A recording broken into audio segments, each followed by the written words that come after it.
Pride and Prejudice, written by Jane Austen, read by Chuck Brown.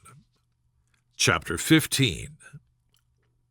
Mr. Collins was not a sensible man, and the deficiency of nature had been but little assisted by education or society, the greatest part of his life having been spent under the guidance of an illiterate and miserly father. And though he belonged to one of the universities, he had merely kept the necessary terms without forming at it any useful acquaintance. The subjection in which his father had brought him up had given him originally great humility of manner, but it was now a good deal counteracted by the self-conceit of a weak head, living in retirement, and the consequential feelings of early and unexpected prosperity. A fortunate chance had recommended him to Lady Catherine de Bourgh when the living of Hunsford was vacant, and the respect which he felt for her high rank, and his veneration for her as his patroness, mingling with a very good opinion of himself, of his authority as a clergyman, and his right as a rector, made him altogether a mixture of pride and obsequiousness, self-importance and humility. Having now a good house and a very sufficient income, he intended to marry, and in seeking reconciliation with the Longbourn family, he had a wife in view, as he meant to choose one of the daughters, if he found them as handsome and amiable as they were represented by common report. This was his plan of amends, of atonement, for inheriting their father's estate, and he thought it an excellent one, full of eligibility and suitableness, and excessively generous and disinterested on his own part. His plan did not vary on seeing them. Miss Bennet's lovely face confirmed his views, and established all his strictest notions of what she was due to seniority, and for the first evening she was his settled choice. The next morning, however, made an alteration, for in a quarter of an hour's tete-a-tete with Mrs. Bennet before breakfast, a conversation beginning with his parsonage house and leading naturally to the avowal of his hopes that a mistress might be found for it at Longbourn, produced from her, amid very complacent smiles and general encouragement, a caution against the very Jane he had fixed on. As to her younger daughters, she could not take upon her to say, she could not positively answer, but she did not know of any prepossession. Her eldest daughter, she must just mention, she felt it incumbent on her to hint, was likely to be very soon engaged. Mr. Collins had only to change from Jane to Elizabeth, and it was soon done while Mrs. Bennet was stirring the fire. Elizabeth, equally next to Jane in birth and beauty, succeeded her, of course. Mrs. Bennet treasured up the hint, and trusted that she might soon have 2 daughters married, and the man whom she could not bear to speak of the day before was now high in her good graces. Lydia's intention of walking to Meryton was not forgotten. Every sister except Mary agreed to go with her, and Mr. Collins was to attend them, at the request of Mr. Bennet, who was most anxious to get rid of him, and have his library to himself, for thither Mr. Collins had followed him after breakfast, and there he would continue, nominally engaged with one of the largest folios in the collection, but really talking to Mr. Bennet, with little cessation, of his house and garden at Hunsford. Such doings discomposed Mr. Bennet exceedingly. In his library he had always been sure of leisure and tranquillity, and though prepared, as he told Elizabeth, to meet with folly and conceit in every other room of the house, he was used to be free from them there. His civility, therefore, was most prompt in inviting Mr. Collins to join his daughters in their walk, and Mr. Collins, being in fact much better fitted for a walker than a reader, was extremely pleased to close his large book and go. In pompous nothings on his side and civil assents on that of his cousins, their time passed till they entered Meryton. The attention of the younger ones was then no longer to be gained by him. Their eyes were immediately wandering up in the street in quest of the officers, and nothing less than a very smart bonnet indeed, or a really new muslin in a shop window, could recall them.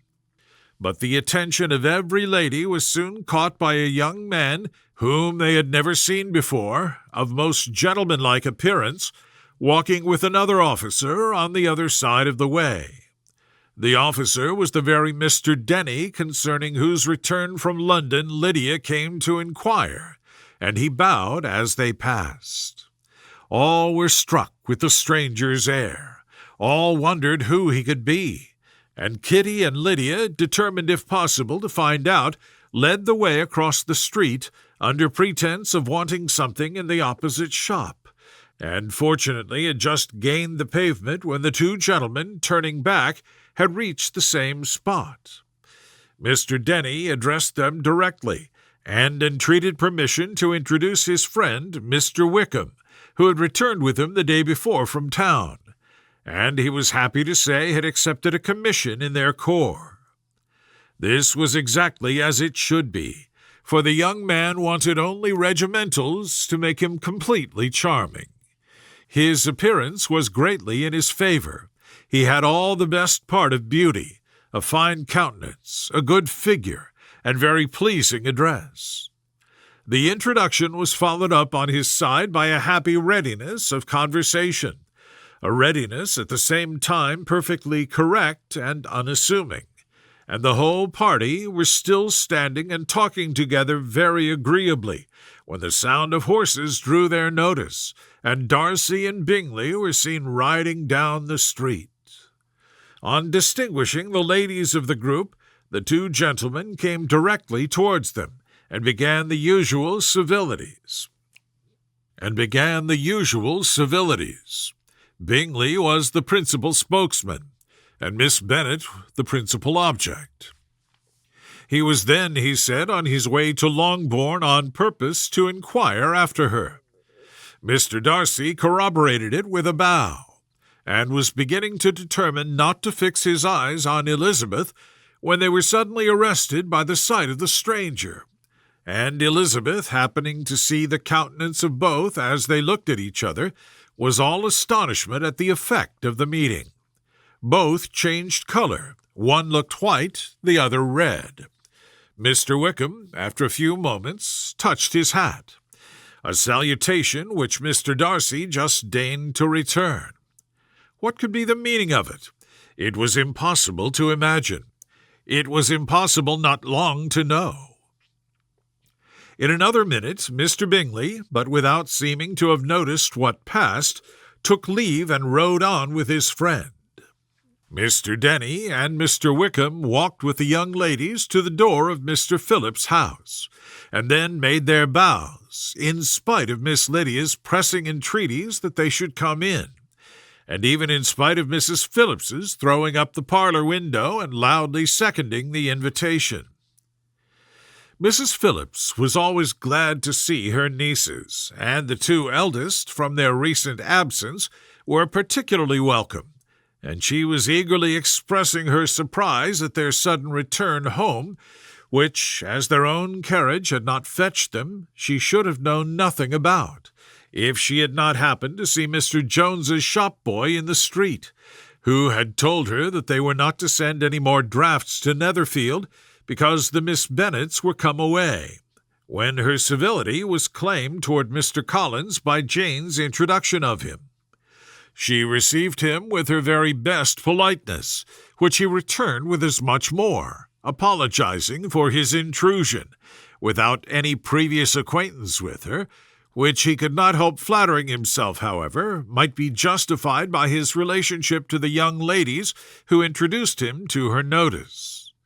Mrs. Phillips was quite awed by such an excess of good breeding, but her contemplation of one stranger was soon put to an end by exclamations and inquiries about the other, of whom, however, she could only tell her nieces what they already know, that Mr. Denny had brought him from London, and that he was to have a lieutenant's commission in the shire. She had been watching him the last hour, she said, as he walked up and down the street, and had Mr. Wickham appeared, Kitty and Lydia would certainly have continued the occupation. But unluckily no one passed windows now except a few of the officers, who, in comparison with the stranger, were become stupid, disagreeable fellows. Some of them were to dine with the Phillipses the next day, and their aunt promised to make her husband call on Mr. Wickham and give him an invitation also, if the family from Longbourn would come in the evening. This was agreed to, and Mrs. Phillips protested that they would have a nice, comfortable, noisy game of lottery tickets, and a little bit of hot supper afterwards. The prospect of such delights was very cheering, and they parted in mutual good spirits. Mr. Collins repeated his apologies in quitting the room, and was assured with unwearying civility that they were perfectly needless.